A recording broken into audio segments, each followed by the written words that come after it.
up, everybody? This is Designated Diamonds here with Dan Tortora and my partner, Brendan Murphy, two Marywood University alum. And I got the Marywood on the chest there, and I got this R here. John Granquist, you know all about this from your baseball days, brother. So welcome into Designated Diamonds, a product of Wake Up Call with Dan Tortora and Dan Tortora Broadcast Media, strictly talking about the beautiful world of baseball. Mr. Murphy, how we doing? I'm doing good, Dan. I'm not going to lie to you. I wasn't even paying attention, didn't even realize I had the Marywood baseball sweatshirt on. But I honestly got home, grabbed a sweatshirt out of the closet. Wasn't even paying attention. But fair warning for our listeners and viewers, my Zyrtec wore off already. Yeah. So my sinuses are a little clogged right now. So if you hear me sniffling or I sound like I'm congested, that's kind of why. Okay. But it sucks that stuff's only 12-hour rather than a 24. Yeah. But we'll take more in the morning. Yeah, right. Fair enough. And we're hoping that, you obviously feel better. That's the most important part of all this. This is a daily occurrence, to be perfectly honest with you. Well, same with me, man. Same with me. My allergies are insane. And my chest, my throat, my head, everything today. So I feel like somebody hit me with a truck and then sat on my chest. So it was gorgeous out today, though.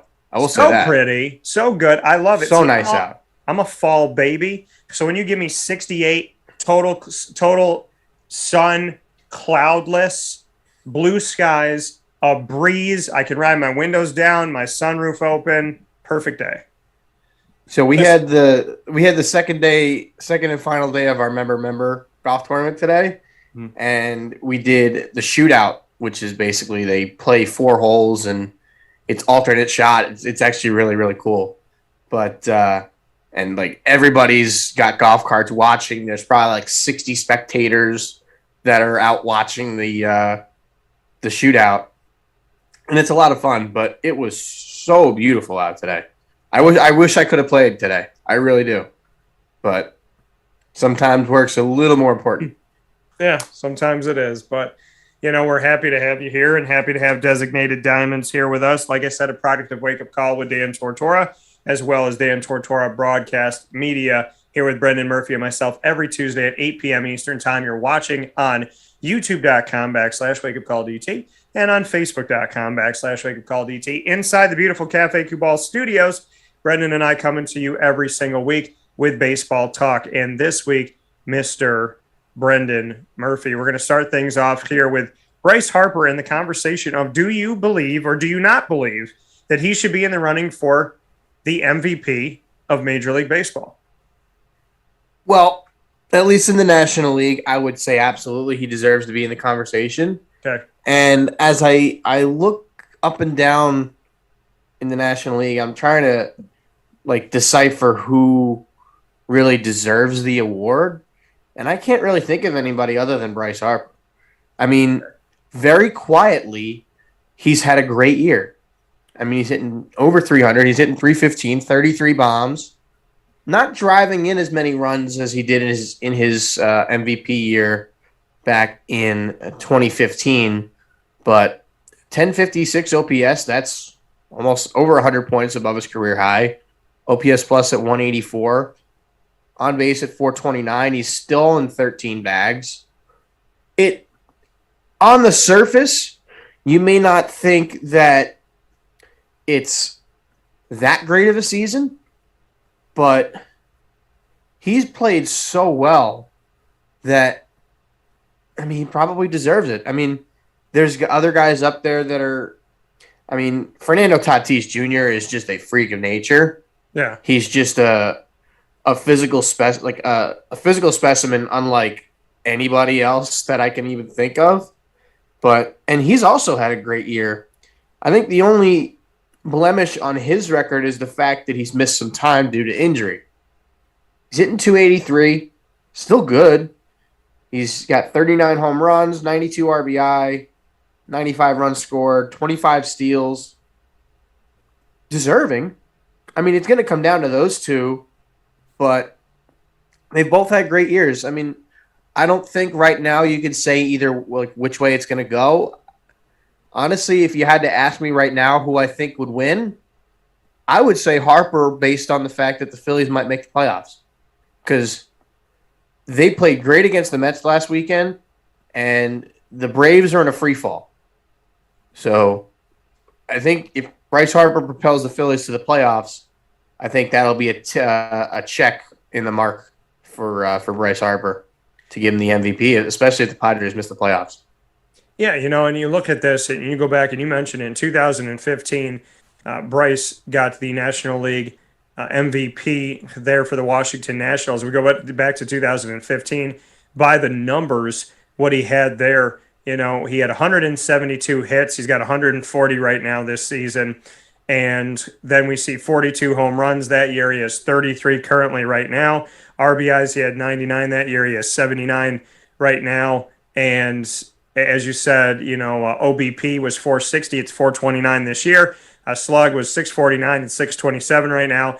And his OPS was 1.109, which is his best ever. And he's at 1.056. So he's very close to that right now. And by the numbers, he's a little bit behind, but in good standing with his numbers from back in 2015. So, he's in good shape statistically to do this for the Phillies here and, to have an opportunity to do this. I think, Bryce Harper, from the moment that he came into the league, from the moment we heard his name, from the moment he was 18 years old and coming up the ranks and, playing AAA ball here in Syracuse when Syracuse Chiefs were with the Washington Nationals as their AAA ball club in the farm system. Bryce Harper and Steven Strasburg were the two guys that everybody heard about. It was, hey, you're going to see these, potential World Series champions, right in front of your face for $5, $10. So, his name's been out there this whole time. And from, being, just a young teen, he's been relevant and he's continued to stay relevant. And like I said, if his numbers in the NL back in 2015 were good enough, he's not that far off. A few home runs, a few runs away from that. OBP close, slug very close, and OPS is extremely close. And so, to me, I think it makes perfect sense that if they liked him back then for what he did, then you can't really argue that now isn't good enough. So I think, numbers-wise for Bryce Harper, he's played himself into this. And if the Phillies are going to make the playoffs too, well, then, that gives even more reason to look at somebody like Bryce Harper to get in it, because that division's been all over the place and Philadelphia's trying to command it at this point. They're trying to do what they can to snatch it and take care of it, as that division from top to bottom has been extremely close for most of the year. Yeah, many people will tell you that right now the NL East is the worst division in baseball, and I wouldn't necessarily disagree with that statement. Yeah. But going back to 2015, he was a unanimous MVP that year. He had a WAR just below 10. Paul Goldschmidt had a really good year in 2015. 33 homers, 110 RBI, stole 21 bases. A first baseman stole 21 bases. And hit 321, 435 on base, over 1,000 OPS. He had a really good year. But that MVP year by Bryce Harper was just really good. And it was only a few years into his career, and we were just starting to see what we all expected him to be. I remember he's 28 now, I think. I remember when he was 16, that video that went viral of him hitting a ball in this power showcase in Tampa, hitting a ball with a metal bat off the back of Tropicana Field in the dome. 502-foot home run. I remember seeing that and being like, wow, this kid can hit the baseball. And we've seen viral sensations like that come up. Blaze Jordan, who was just drafted by the Red Sox last year, is another one of those. He went viral for hitting some of these mammoth home runs, hitting the ball out of major league stadiums when he was 13. So he was a second-round pick by the Red Sox. We'll see if he lives up to the hype there. But Bryce Harper is the one that lived up to that hype. I mean, he's well on his way to a Hall of Fame career, but based on the way he's played thus far in his career. And I really think this is another year where he's coming out and he's just dominating baseball. But the difference this year is it's kind of quiet. Yeah. He's been overshadowed by some really good players, but Shohei Ohtani is the guy everyone's been talking about this year. That's something we can talk about later, whether it's his MVP to lose or if Vladimir Guerrero Jr. should be involved there. But we'll get to that later. But basically, Tatis has overshadowed him. Even Juan Soto a little bit. No one's talking about Bryce Harper really until now. Yeah. I mean, his home run totals is the fourth best in his career. I would imagine he's going to make it the second best at some point. I mean, his career high is 42, but second best was 35 in 2019. 2019 was a solid year, but the batting average just wasn't there. That's the only difference. His batting average is up this year. I mean, he's a career 280 hitter. So seeing Bryce Harper hit over 300 it doesn't happen often. He hit 330 his MVP year. He hit 319 in 2017.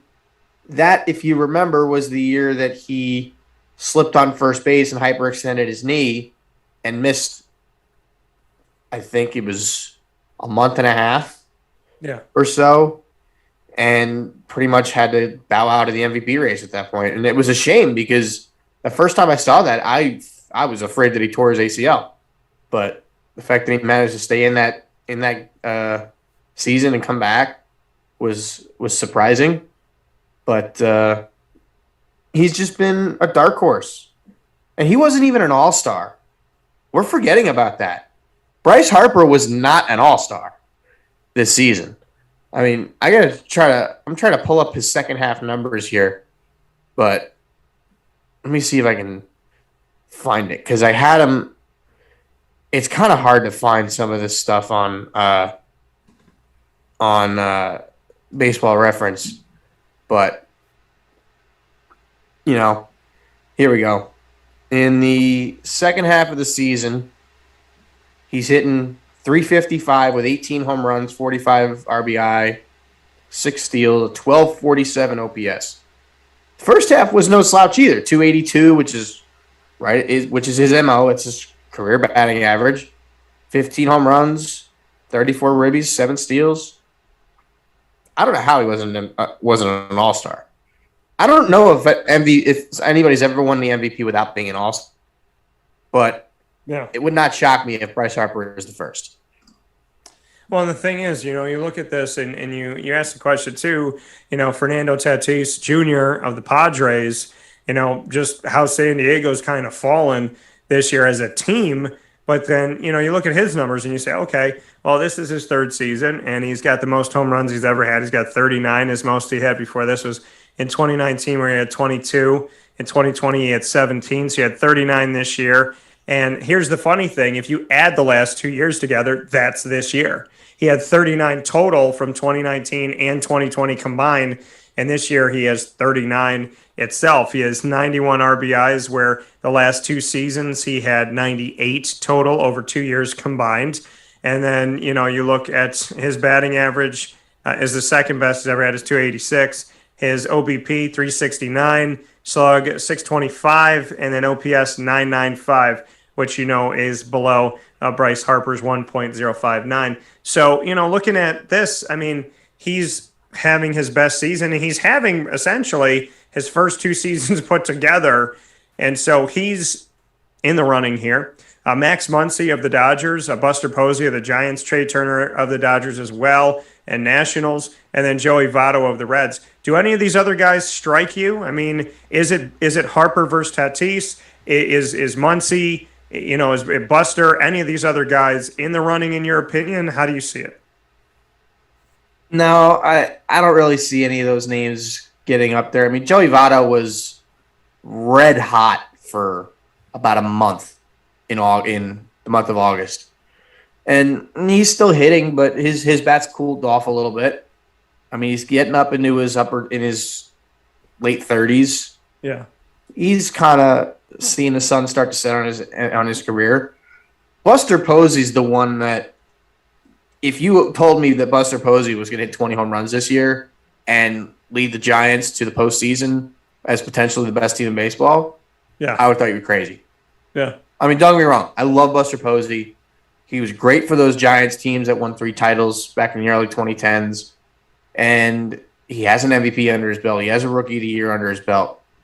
And it's kind of cool to see all those Giants guys just going on one last run, because you know they're not going to be able to do this next year.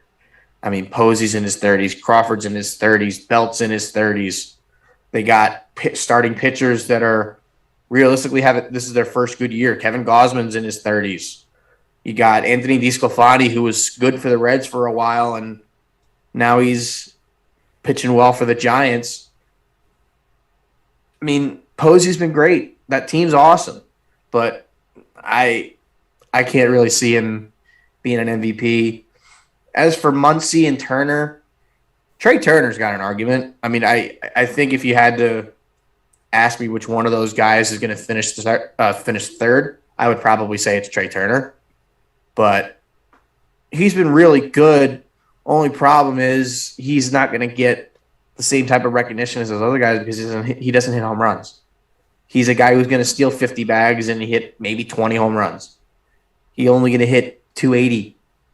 Doesn't really get on base at the same kind of clip as your traditional leadoff hitter, but when he is on base, he's a threat. I mean, he's the fastest player in baseball for a reason. Yeah. It was a great trade the Dodgers made to get him and Scherzer from the Nationals, especially the fact that they didn't really give up a ton to get them. And, I mean, Turner's got an argument, but I think it's a 2-horse race right now. It's got to come down to Tatis and Harper at this point.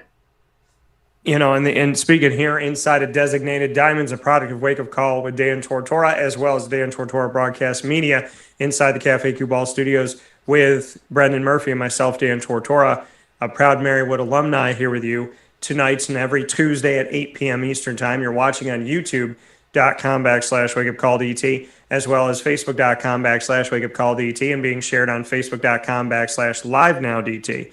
Another guy that I want to throw in this, and this is not for MVP, but this is for the Cy Young Award, is what would a healthy Jacob deGrom do for this? In 2021, he has a record of 7-2, win-loss percentage of 77.8%. His ERA is the lowest it's ever been in his career, 1.08. It's only been under 2 twice, 1.70 in 2018, 1.08 in this season, 15 games.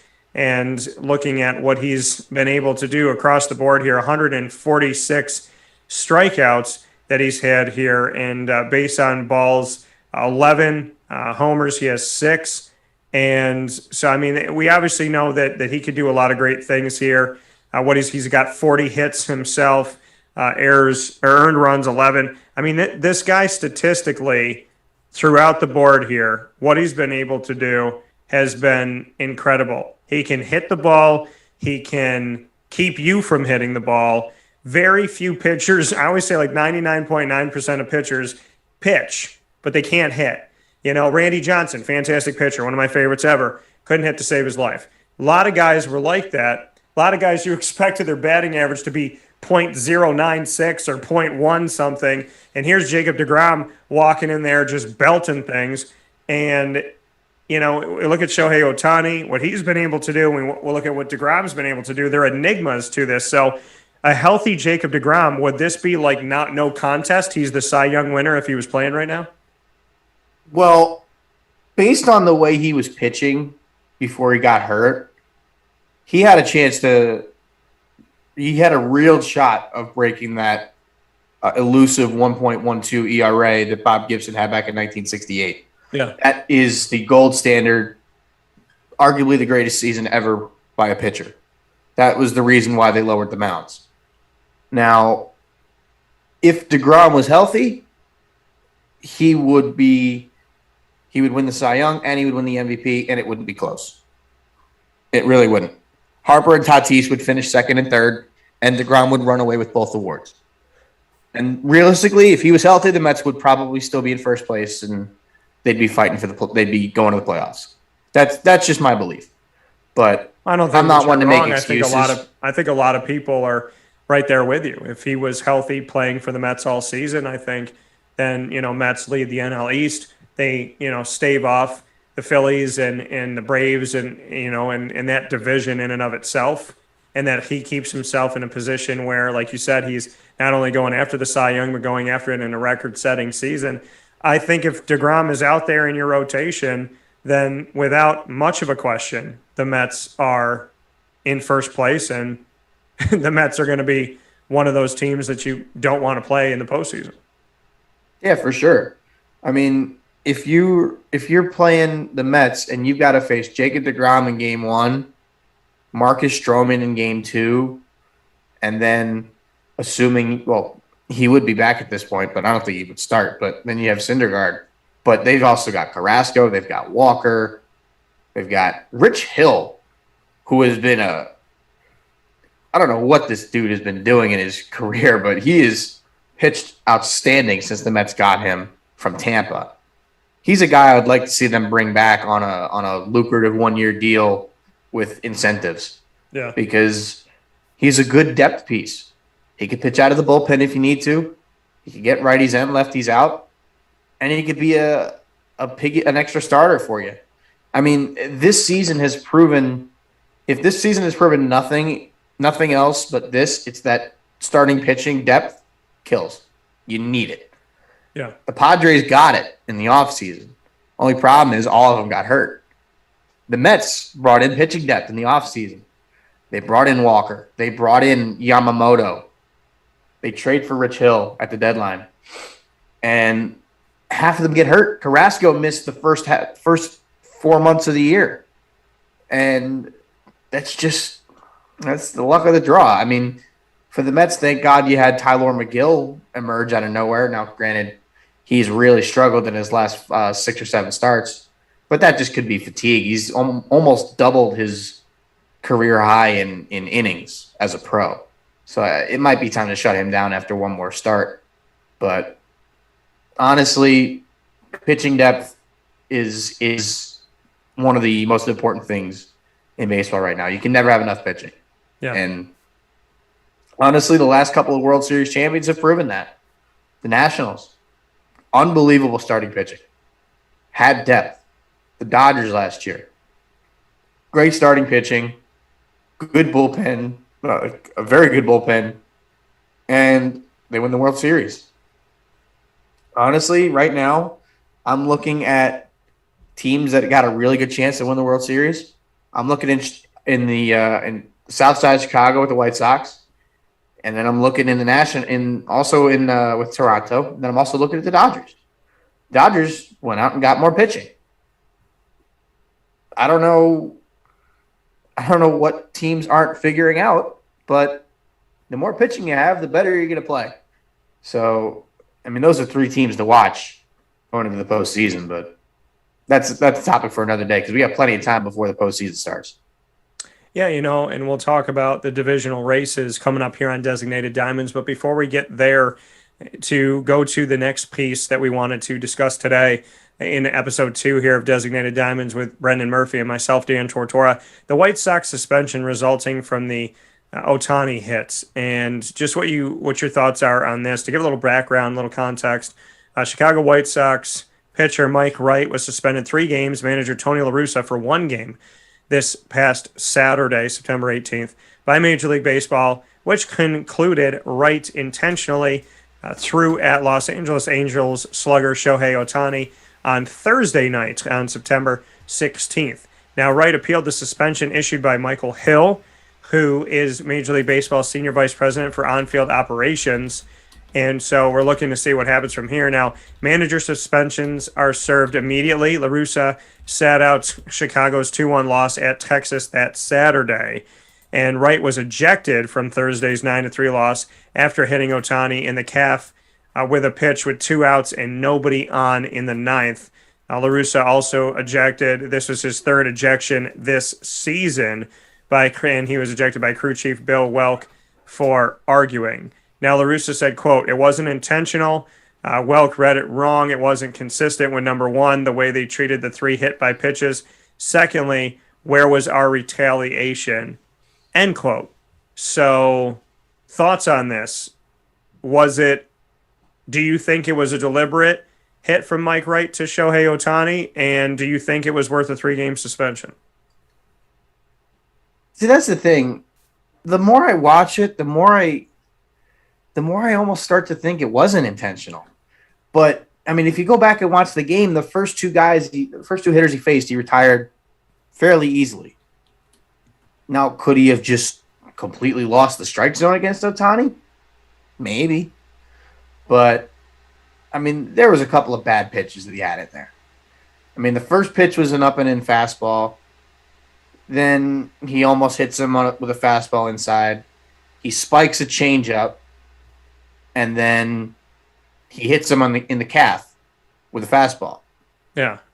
I'm gonna say it probably wasn't intentional, and the reason I say that is because I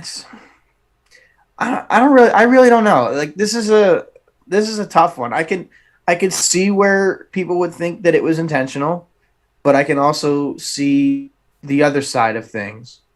Yeah. And I think the other side of things would tell me that he's a guy that might have got a little nervous in the moment. He knows Shohei Ohtani is one of the best hitters in baseball and having an unbelievable year. Maybe there's a little bit of pressure there, and he just lost a couple and just completely lost the strike zone against him. But I don't know. I'm going to say it probably wasn't intentional, but I don't know. I think they're probably going to uphold the suspension. It's a judgment call. I mean, Bill Welke made a judgment call and decided to throw him out of the game. And I really don't know if there's going to be a win and appeal. Like, maybe he gets the suspension reduced down to like 2 games. Yeah. But I don't know. That was a weird one. That was one that you wouldn't expect. But yeah, as for La Russa's suspension, that's just something that's kind of, when your pitcher gets ejected for throwing at somebody, the manager always gets ejected and has a 1-game suspension. That's just in the rules of baseball.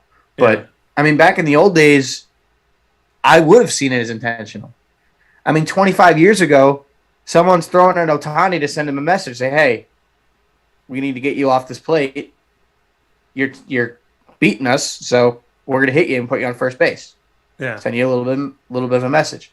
That's really not a thing in baseball anymore. It doesn't work like that anymore. And I almost miss that, because, like, if someone's playing really well, you brush them back, get them off the plate, or you hit him. I mean, he hit him in the leg.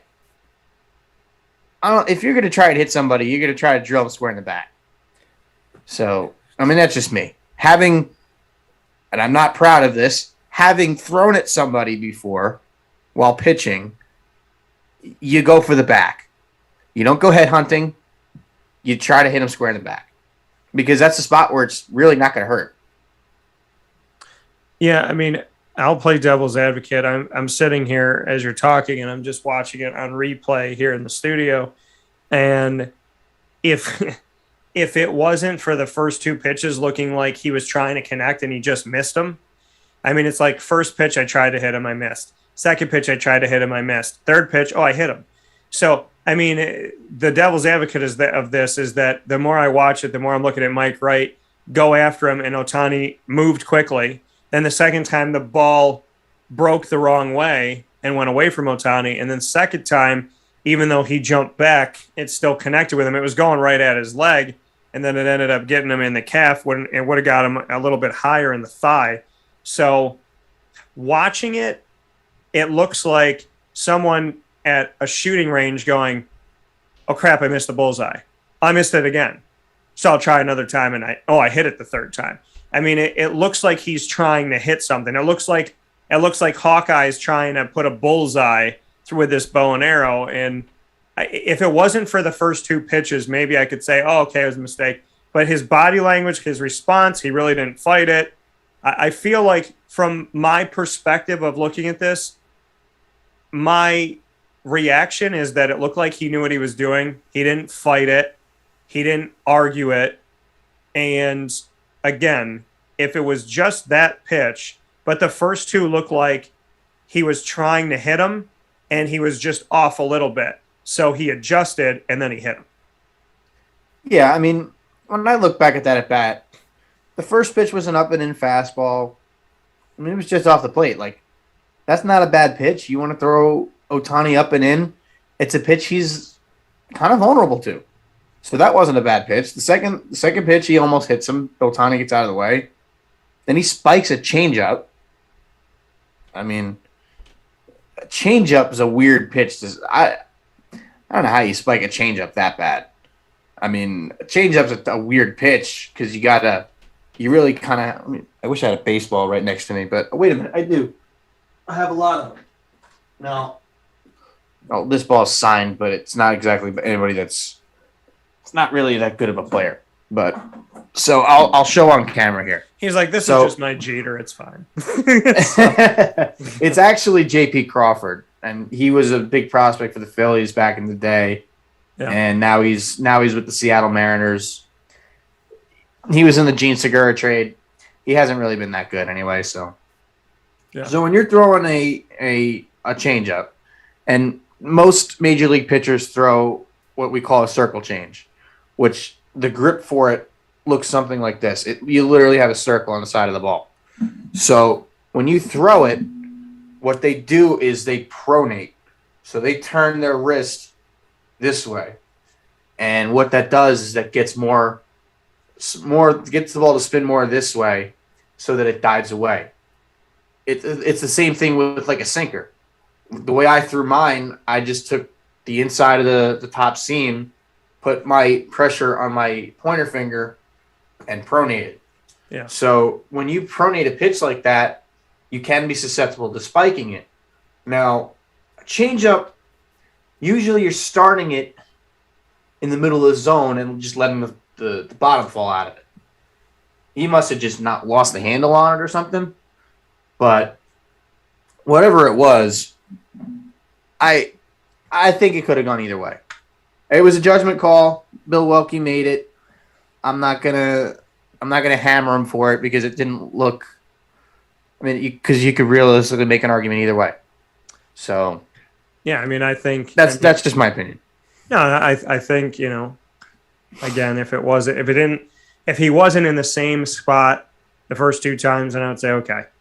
But I think you look at this and Welke, like you said, made a judgment call, and I'm sitting here watching it going, It looks like he tried to do the same thing 3 times. He didn't really go away from it, and then he didn't fight it. He didn't fight it after. So I think that was something that to me was kind of like, okay, well, if I didn't do it, I would have fought that. I would have been like, no, I didn't do. Come on, don't do this to me. Don't throw me out of the game. So I'm going to put it up for you all, and you guys can vote on it on Facebook at Wake Up Call DT, Twitter at Call DT, and Instagram at Wake Up Call _DT. Do you think that Mike Wright intentionally went after Shohei Ohtani? And give us your thoughts, and you can respond to the post, and of course, do that at any time on Facebook at Wake Up Call DT, Twitter at Call DT, and Instagram at Wake Up Call _DT. Once again, here with Mr. Brendan Murphy, myself, Dan Tortora, inside the Cafe Cubal Studios. Designated Diamonds, our second episode here for you, and it airs every Tuesday at 8 p.m. Eastern Time weekly. The next thing to go into, and this one's kind of strange to me, not because not the thing of why, just the fact that this has been going on forever. And I know when something's going on forever, it doesn't make it right. But I'm just sitting here saying to myself, players are challenging how poor they're being played in the minor leagues. Like, isn't this a forever thing? Hasn't this been a problem forever and a day? So, looking at this right now, again, to give some context, as we see this, players in the minor leagues are upset. Now, they're usually paid twice a month and only paid 5 months a year out of the 12, for those of you that forgot how many there were. I understand it's been a long couple of years. The pay standard for players in high A and low A is $500 a week. Players in AA make $600 a week, and in AAA, they make $700 a week. So if you're in AAA, you make $700 a week. You times it by 4, it's $2,800, almost $3,000 a month. Multiply by 12, it's about $36,000.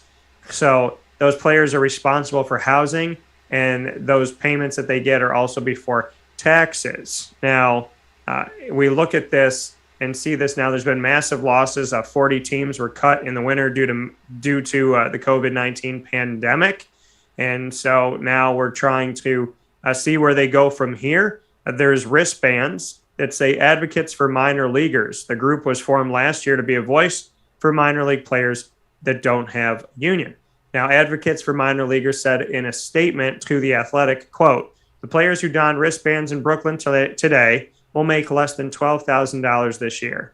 The MLB teams they play for are worth well more than $2 billion. There's absolutely no excuse for this. We're proud of these players for standing up for themselves and each other. Their message should be heard loud and clear across this industry. It is time to pay minor leaguers a living wage," end quote. So your thoughts on the fact that, we've seen minor league players for the Phillies and the Mets made this protest, Phillies and Mets high A minor leaguers wearing a wristband that said #FairBall and trying to band together despite the fact that they don't have a union. What's your take on, minor league players saying, you know what, enough's enough. We're making $500 a week. That's $2,000 a month. Or at the highest at AAA, like I said, $2,800 a month before taxes. Plus we have to find our own housing. And again, it's not $36,000 a year because that would be a yearly wage. It's only 5 months. So take that $2,800, let's call it $3,000, and multiply by 5. It's $15,000 a year. Or if it's 500, which is $2,000 a month, then it's only $10,000 a year. $10,000 to $15,000, not livable. $36,000 I've had to live on plenty of times in my career, but we're not talking about that. That would be if they got paid year round. So $10,000 to $15,000 a year is what a minor leaguer is making, and now the minor leaguers are saying we're fed up. What are your thoughts? Well, I kind of applaud them for doing that. Realistically, minor league baseball players have been underpaid for 100 years. Yeah. And unfortunately, that's just kind of the way it's been because most teams invest all their money into their major league rosters. Right. Now, part of the problem has to do with the fact that all of what the minor leaguers get paid, say between all your minor league teams, your guys are making $8 million. That's all on your payroll. That's all on the payroll that goes towards the luxury tax. Some teams need that flexibility. Others, they don't necessarily need it. Yeah. I think part of the solution could be make it so that their salaries don't count as part of the luxury tax so that you can pay them $80,000 to $100,000 for the year and not really lose flexibility at the major league level because of it. I mean, it's a huge pay increase, but I don't think it's that far-fetched when you've got billionaire owners, and especially now that you only have 4 minor league teams per organization. You got high A, low A, high A, double A, and triple A. You get 26 guys on a roster. That's only 104 guys. Yeah. You pay them all $100,000. It's not really that much to ask. It really isn't. What is it? $10.4 million? You pay 104 guys. What did you want to pay? No, I'm sorry. That's 104. That is 104 guys. What 100,000 times 104 players. That's $10.4 million. $10.4 million. Yeah. That's not a lot to ask. Well, not when you're paying the see why Trouts and all these other guys $300 and $400 million contracts. No. I'm sure all the guys at the major league level would have no beef with that. No, because those guys had to go through that to get in the major leagues. You know what I mean? It's not like you're talking to a king about a pauper. Everybody was a pauper coming through. So they all know that. I mean, Ohtani, I mean, deGrom, all these guys know that you have to come up the ranks in baseball, and nobody. I mean, it's kind of like everyone has to pay their dues, and maybe somebody pays less dues than others, but you have to pay some dues, which you don't really see that in any other sport where you really have to, like, everybody's got to pay and kind of be treated like a peasant before they're a prince or a king. And so I think that the players in the major leagues would understand it if they remembered where they came from. Yeah, I mean, the worst of it, though, is their living conditions. Like, half of them are staying with host families, or they're trying to find a place of their own. I am friends with people who have played minor league baseball. Yeah. Their living conditions were not good. No, it's the semi-pro world. It's like living in these really bad neighborhood hotels with in these apartments that are just really dingy and gross, and it's not safe. Like, I mean, you see these guys out on the baseball field with these clean jerseys on, and they're standing on the mound, and they're like, wow, that's my favorite player. Oh, that guy's amazing. And he's going back home to a place that, like, nobody would willingly want to sleep in. Yeah, I mean, it's sad. It really is. But it's the life of semi-pro. Yeah, I mean, unfortunately, that's just kind of the way it is right now. I mean, and it has been. Yeah. Minor leaguers in other sports don't exactly get paid a lot. No. I mean, the hockey minor leagues and the guys in the AHL don't get paid very much. There are no NFL minor leagues. The NBA G League guys don't make a lot of money. Yeah. I don't necessarily know what their salaries are, to be perfectly honest with you, but I know they're not. If they're higher than baseball's, it's not by much. Yeah, I mean, if you're in the NFL and you make the practice squad, I mean, it's not too shabby in a way, but you got to think about this too. Jadon Mickens, who is now a Super Bowl champion, who is returning kicks and punts for Tampa still after winning the Super Bowl because they kept him on the team. He's my guy. And he's my guy because I met him in Jacksonville. I met him when it was after he had been sleeping in his car because he didn't want to get an apartment because he didn't know if Jacksonville was going to keep him on the practice squad. So he was sleeping in his car trying to make the team. And he went from sleeping in his car to Super Bowl champion. And now he's on the 53-man roster with Tampa, but how many of the Jadon Mickens are out there in baseball, football, basketball, soccer, hockey, lacrosse? There's so many Jadon Mickens. And there's a ton of them that don't win a Super Bowl and don't get that call and, continue to sleep in their car. So, I mean, I've seen the life of a semi-pro basketball player. It's awful. I've seen the life of an indoor soccer player. And, I mean, these people are getting paid like when an actor or an actress says, I work at a restaurant to make money so I can try to be an actress someday, but I need to pay the bills to just get by with my rent. That's what it feels like. These teams, it's very hard to keep a team going when a player isn't, it's like, oh, well, our highest paid player is making $1,800 a month. Our lowest paid is making $200. It's insane. And people don't see this because they think an athlete's an athlete, but it's not true. It's not true.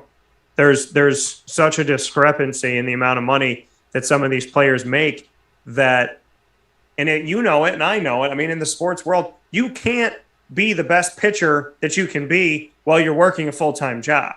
You can't be the best quarterback when you have to go, be, an assistant at a law firm and then go do this and I mean, it's like, even like as a broadcaster, when I was doing 3 jobs and I had to do this job and I was paying the bills, and before I started my company, I'm doing this and that and whatever, and I'm doing all this stuff for the radio station, I kept saying to myself every single day, I need to focus on this 100% of the time.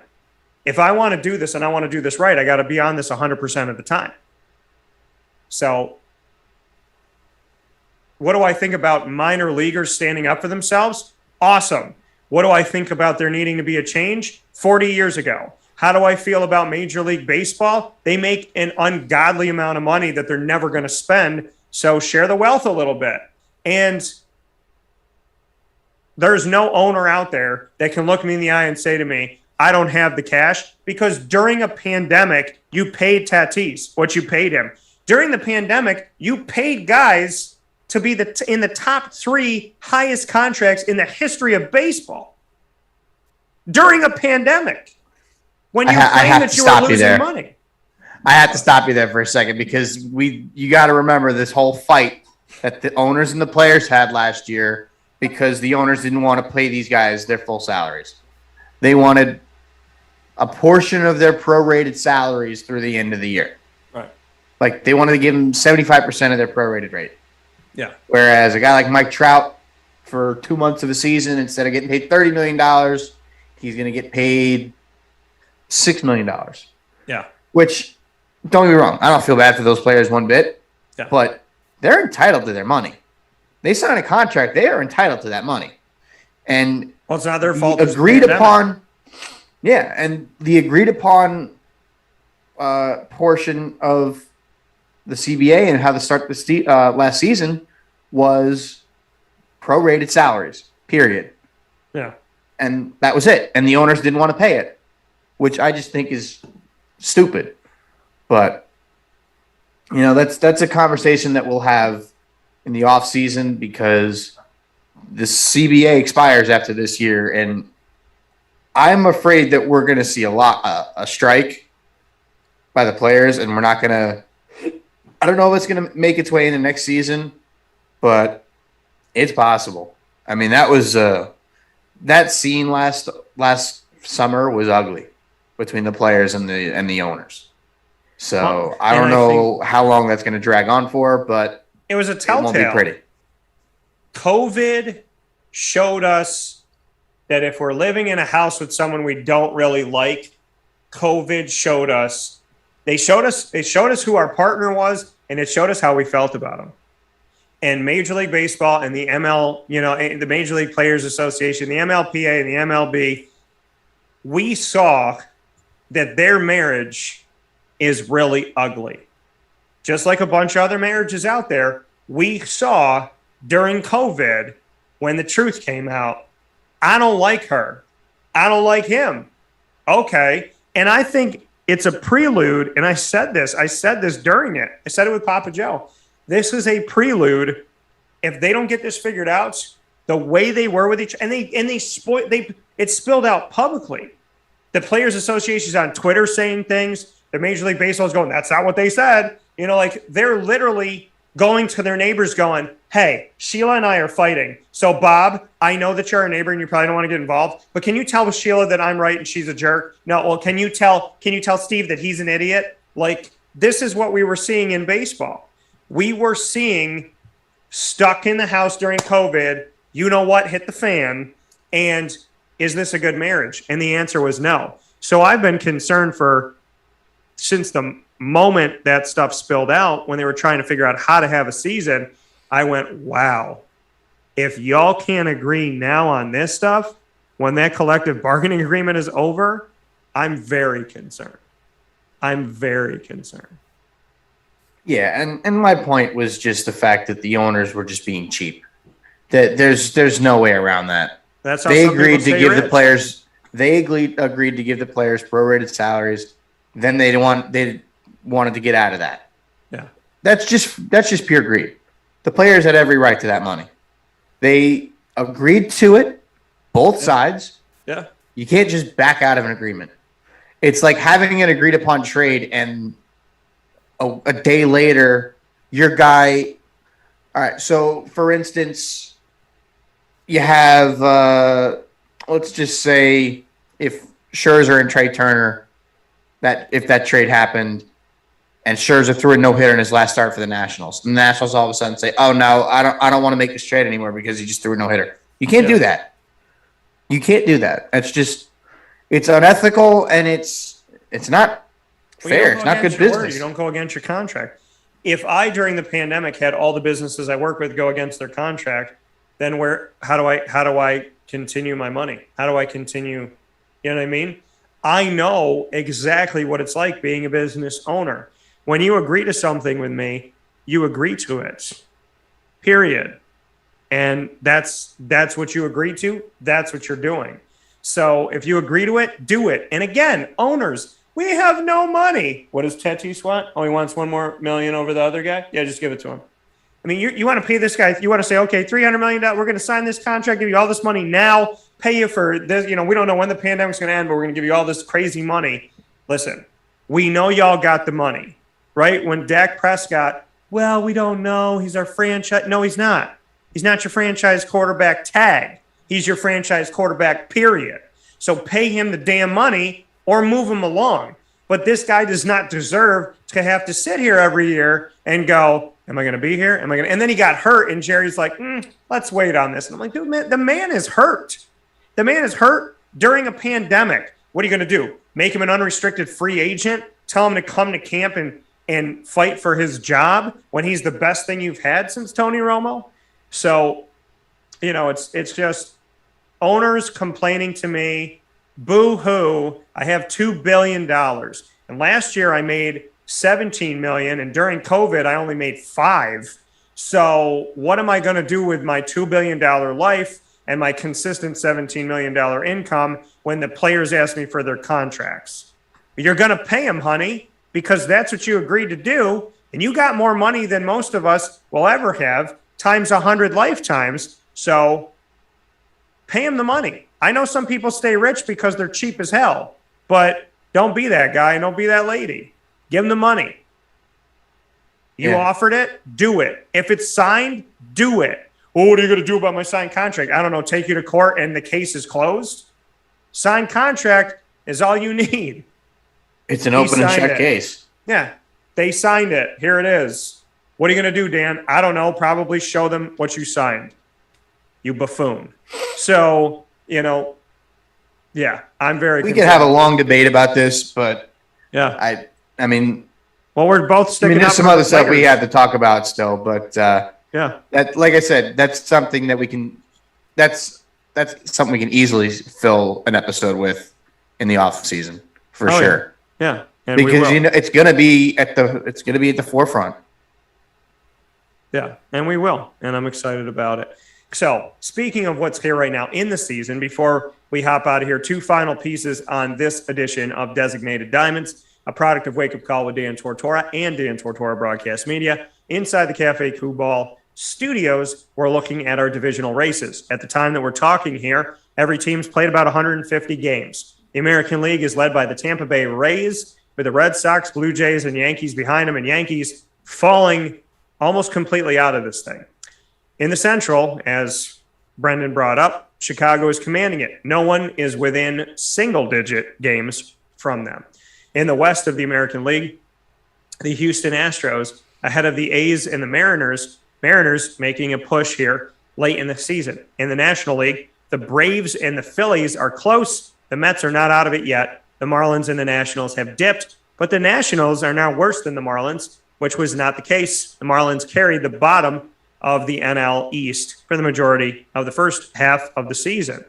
In the NL Central, the Milwaukee Brewers have already clinched a playoff berth, and the closest team to them, the St. Louis Cardinals, are double-digit games behind them. The Giants and the Dodgers are both going to the playoffs. Who's going to win the division is still up for grabs, but they're both going to the postseason. The Padres, who at once had an opportunity to go, are now over 20 games back. What do you think about the divisional race, which is seeing really, out the West, we know the Giants and the Dodgers are going. The Central, we know the Brewers are going. So really it's the National League, Braves, the Phillies, and the Mets. What's going to happen there? The West of the AL with the Astros, Athletics, and Mariners. The White Sox are in good footing. And the American League, the Yankees are trying on their really last of their last leg. And the Red Sox and the Jays have not given up yet. Thoughts? Yeah, there's some tight division races. The division race that's the tightest realistically is Giants-Dodgers. That one's probably going to come down to the final day of the season, I would assume. The loser is going to end up playing in a one-game playoff, and if they lose that game, I would be absolutely shocked because all my money is going to be on whichever one of those teams to win the wild card game easily. But the other division that I think now, obviously the the Cardinals are not winning the NL Central, but they are red hot right now. They've won 8 in a row. They swept the Mets this week. They looked really good. They're on fire. I mean, they've got a grasp on that second wild card spot, and they're 3 games up on the Phillies and the Reds, and 3.5 up on the Padres. I don't know if they're going to get caught. Just having watched them this week in New York, they're a good team. Yeah. And they've quietly had a really nice second half. I mean, Nolan Arenado's starting to hit. Paul Goldschmidt's starting to hit. Adam Wainwright, 40-year-old Adam Wainwright is twirling gems every 5 days. Yadier Molina's been hitting all year.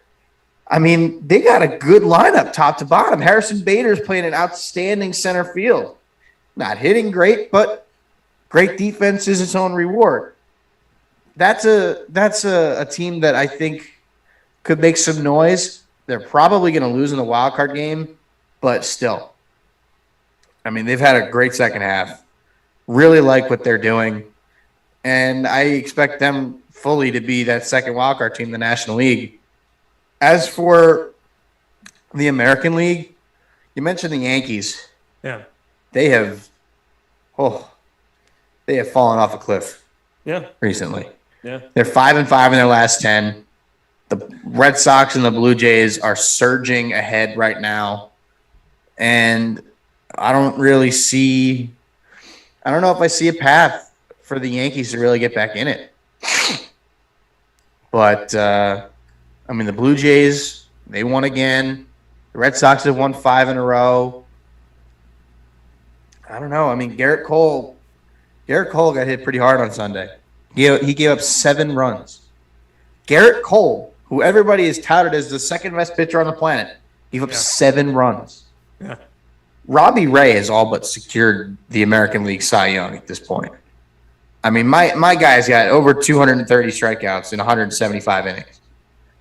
He's just a freak of nature. All of the control issues that he's had in the past 2 years are gone. He's not walking anybody. He's got less walks in a full season this year than he had all of last season. And last season was a 60-game season. He made 11 starts. So that's how you know that that's gone. But I look at Toronto and I look at the Red Sox. I don't see Oakland. I don't see Seattle. I don't see either one of them leapfrogging the Yankees or either one of those 2 teams. But Toronto is a team you do not want to face in the playoffs. I would have them winning the wild card game, and I got them making a run. I would really like to see the White Sox and the Blue Jays in the ALCS. That's honestly what I'm pulling for. And I wouldn't be shocked if we saw it. I really wouldn't. I mean, they're not going to win the division, but I think Tampa's going to be a tough team to play, but they don't really have a true ace. I mean, Shane McClanahan's been that guy, and they're bringing up a young prospect on Monday who we'll actually talk about when we get to our prospect plate. But that's I don't know about the Rays, man. I mean, as great as they are, I don't know how they match up in a 5-game series with Toronto. Because Robbie Ray's going to pitch twice. Shane McClanahan's probably going to have to pitch twice. But who else is going to pitch for the Rays? I was watching MLB Network about an hour ago. They were talking about the Rays bullpen since August 1st. 4.5 team ERA out of the bullpen. Actually, it was less than that. I think it was like 15 games. They threw like 70 innings. Yeah. With like a 4.6 ERA. Guys are getting tired. I mean, you can only rely on them for so long. And that's what I was talking with the Mets about Tyler McGill. He's hitting the point in the season where he's like almost doubled his career high for innings. They got to think about shutting him down. You got teams that are out of it right now starting to shut pitchers down. I would not be surprised if the Indians shut down Tristan McKenzie when they officially get eliminated from the postseason. I would not be surprised to see Kansas City shut down Brady Singer. I would not be surprised to see Seattle shut down some of their young arms. Yeah. I mean, they got why waste it? Logan Gilbert. Why waste it, and why put yourself in a position where you could lose somebody? You know. Exactly. And if you're done, then be done. You know what I mean? Like, why put somebody out there? There's a reason why, when your running back has a great day. I mean, it happened with Syracuse. Sean Tucker's got 4 rushing touchdowns. The record's Jim Brown. Well, keep him in and let him get the other 2. He's been running all over him today. Yeah, but they're killing this team by almost 40 points playing Albany. Do you really want something to happen to Sean Tucker on one of these plays as he's trying to get the record and you lose him for the rest of the season? And you lose him in games where you really need him? No. It's like losing guys in the preseason. It's like losing guys in spring training. Like, in spring training, guys go down with Tommy John surgery all the time. I mean, with pitchers especially, you got to be careful. And you saw it this year. I mean, Corbin Burns is a perfect example. The Brewers threw a combined no-hitter a couple of weeks ago. It was, by the way, it was the 9th no-hitter of the season, which is an all-time record. It was clearly 7 of them were in the first half before the sticky stuff cracked down. Yeah. I think we kind of put 2 and 2 together with what happened there. Yeah. But, I mean, Corbin Burns was cruising. 8 no-hit innings. He threw, I think it was 117 pitches. They yanked him. They yanked him and put Josh Hader in. Now, granted, Josh Hader, one of the best closers in baseball, elite strikeout stuff, wicked slider, great fastball. Yeah. And he finishes it off. They throw a combined no-hitter. People were saying, oh, why would you leave Corbin Burns in? Well, for starters, you're making a playoff run. You got a huge lead in the division. Why risk losing him? It's not worth it. I mean, I remember Johan Santana's no-hitter back in 2012. Granted, the Mets really weren't going anywhere that year, but 4 starts later, shoulder injury, he's out for the rest of the year. Yeah. That was the best game. That was the last really good game he pitched. He didn't pitch much more after that. I think he pitched in maybe 8 or 9 more games in his entire career, and that was it because he threw so many pitches. Guys' arms aren't meant to throw that many pitches anymore. I mean, back in the early days of baseball in the early 1900s, I mean, you had guys throwing 250 pitches, throwing 18-inning games. But that's because they're just throwing fastballs and throwing it 75 miles an hour. I mean, now, granted, if I really wanted to do that, I could throw a ball 250 times if it's the same pitch over and over and I'm throwing it right down the middle. Any of us can do that. But when you're throwing 95 to 98, especially Corbin Burns, who throws a wicked cutter really does some damage right here. I was watching a segment on MLB Network with Pedro Martinez talking about Bartolo Colon. This was from maybe 5-6 years ago. And they're talking about Bartolo Colon and how he hadn't thrown an off-speed pitch in a game until the 6th inning. And they're demonstrating the different ways he grips the ball.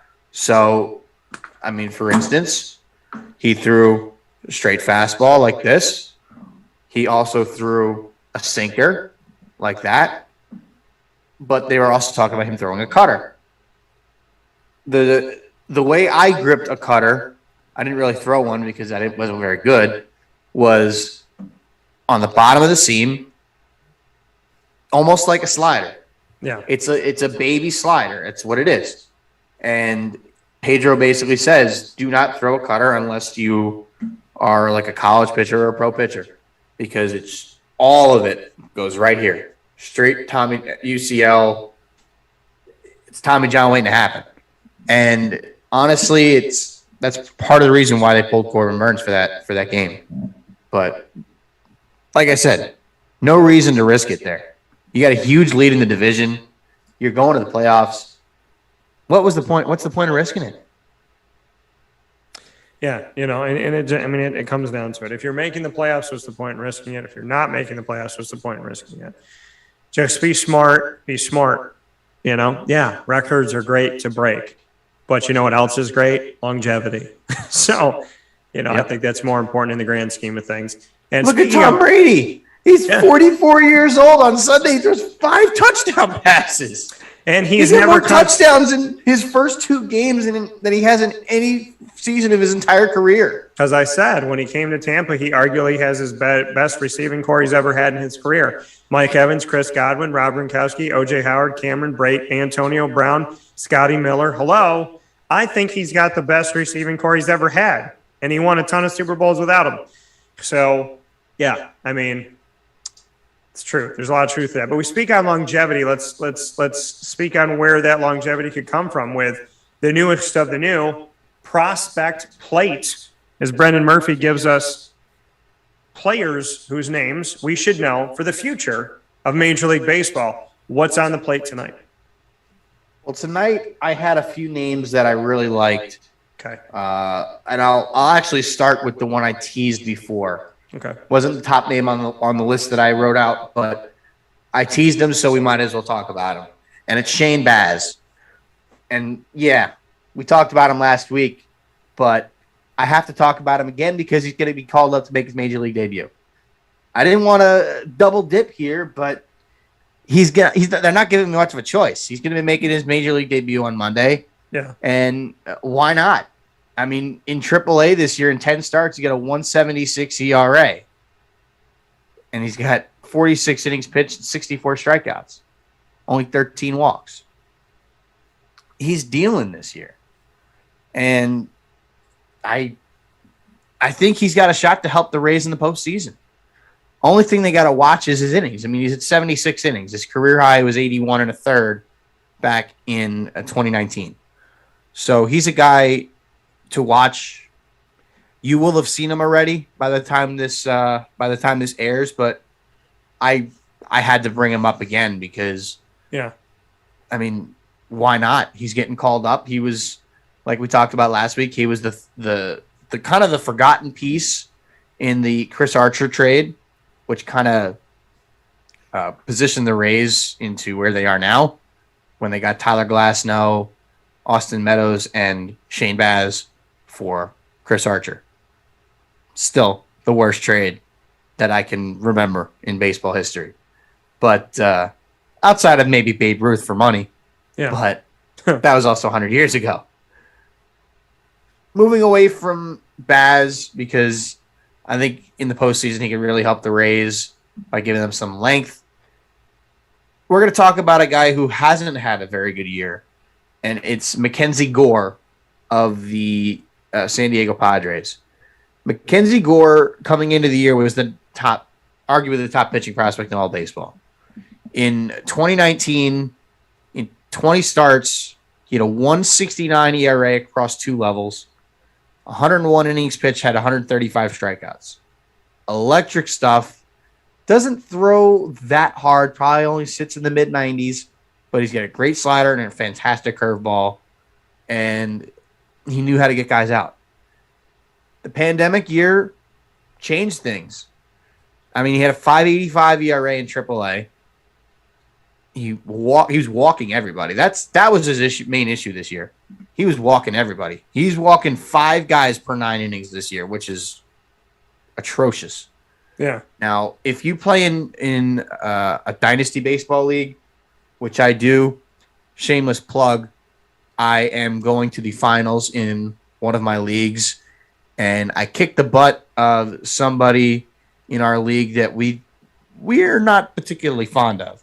So I think everybody was behind me when I kind of rubbed it in a little bit that I beat them and knocked them out of the playoffs again. But if you play in a league like that, I would be buying Mackenzie Gore because you will not be able to get him any cheaper. Because I guarantee you're going to have guys that are giving up on him. And it's worth taking on that type of talent. I mean, has he fallen off in a year? Yeah. Are you going to be worried? Yeah. But he's still got electric stuff. His talent is off the charts. I would be buying Mackenzie Gore right now for sure. And I think the Padres are probably being smart with him. I think they take the offseason, try to have him work on his command, and get him back to not walking anybody. I mean, He walked 3 guys per 9 innings, which still isn't that great. In his first year of rookie ball, he walked 2.5 per 9 in 2019. But it's something he can improve on. I mean, if nothing else, you look at Robbie Ray. He's the guy who was walking the ballpark last year, and now he's about to win a Cy Young. He's walked less guys in this season than he has all of last season in a 60-game season. I still love Mackenzie Gore. I'm all in on Mackenzie Gore going forward. Another guy that we did not talk about last week, who I really like, is the Dodgers, Cuban Dodgers prospect Miguel Vargas.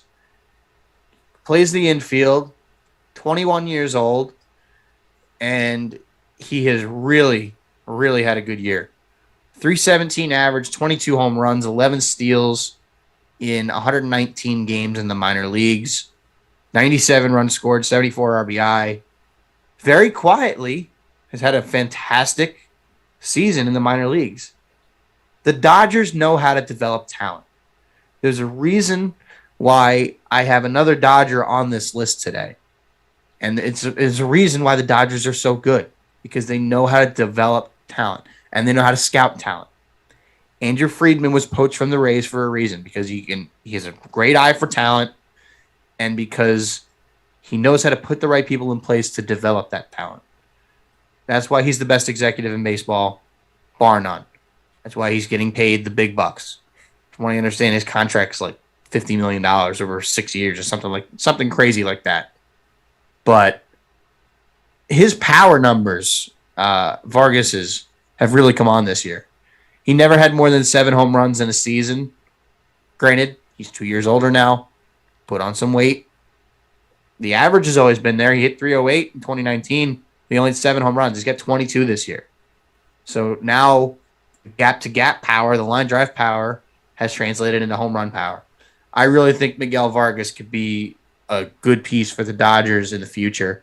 But he's probably, I would say he's still about a year away, especially considering how good their major league roster is and how notoriously long they wait for some of their minor leaguers to get into the big leagues. Moving on to my 4th player for today, it's a pitcher in the Diamondbacks farm system by the name of Drey Jameson. Okay. Now, the ERA is not what's going to tell the whole story. He's got a 3.98 ERA. That's good, not great.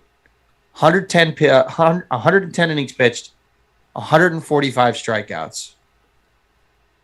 This guy has unbelievable stuff.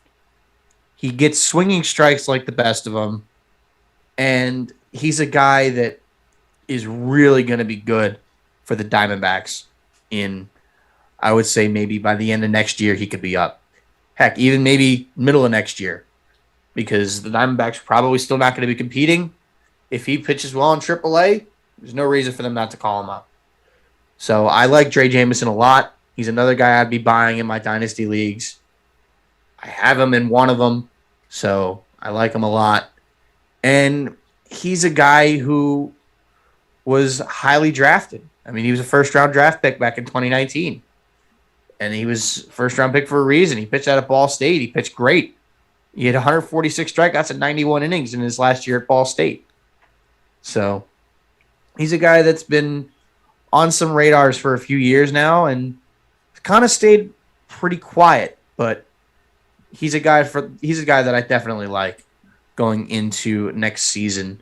And the last guy on the list for today is another Dodgers prospect named Eddys Leonard. I think it's Eddys. These the Latin American names sometimes can be a little bit confusing. Yeah. But he's out of the Dominican Republic. It's obviously the breeding ground for a very, very good amount of talent that has come to the major leagues in the last 40 years or so. But coming into this season, he had a grand total of 11 minor league home runs. 12. This year alone, he's got 22. It's been an outstanding year for him. Gosh, I do apologize. I'm very congested right now, but we are powering through right now. But yeah, I mean, he's got 22 home runs this year, 9 stolen bases, driven in 81 runs, hitting 299. Still young, only 20 years old. Still a little bit away from the major leagues. I would think he's probably at least 2 years away. But the fact that he hit 299 this year with 22 home runs tells me that the gap-to-gap power that he showed as a youngster is improving. And he's showing that he can hit to all fields. And he's got nice line drive power, and he can hit the ball out of the park. Sometimes that's all you need. 20 home runs. He stole 13 bases in his first year of rookie ball. So that leads me to believe that he can steal some bases. He's not the fastest guy in the world, but he's strategic about when he steals bags. He's got 9 this year. But he's definitely another guy to watch. I've got him in one of my dynasty leagues as well, looking to pick him up in another one. But I gotta wait until I win a championship in that league before I can worry about more prospects. But that's just my shameless plug. I will know by this time next week whether or not I end up winning the title in that league. So I hope you guys all got my back, because I am sure ready to take, and you'll love the name of my team, I'm sure ready to take the Atlantic City Degenerate Gamblers to the top. I like it. Very nice. So with that being said, the prospect plate is full this week, and we thank Brendan Murphy for that. We thank you for listening and watching this edition of Designated Diamonds, a product of Wake Up Call with Dan Tortora and of Dan Tortora Broadcast Media from inside the Cafe Cubal studios every Tuesday at 8 p.m. Eastern Time. You can watch and listen to us on youtube.com/wakeupcalldt, facebook.com/wakeupcalldt, and facebook.com/live-now-DT. And you can also check out wakeupcalldt.com. Brendan, as always, sir, I appreciate it. And it's nice to go around the diamond with you one more time. Of course, Dan. It was a lot of fun today. And hopefully by this time next week, the Degenerate Gamblers will be champions of the, I forget which one. Oh, yeah. I forgot our league name's a little profane there, so I'm not going to say it. But hopefully we'll be the champs of that league. Got some great starting pitching. I got some good 2-star pitchers. So we're looking forward to that. And we'll talk to you next week. Everybody, I hope you enjoyed the show today. Yeah. Johnny, once again, this is for you, brother. Y'all have a great night. We'll talk with you very, very soon with plenty more baseball coming up. Find us all the time on Facebook at Wake Up Call DT, Twitter at Call DT, and Instagram at Wake Up Call _DT. Thanks, Brendan.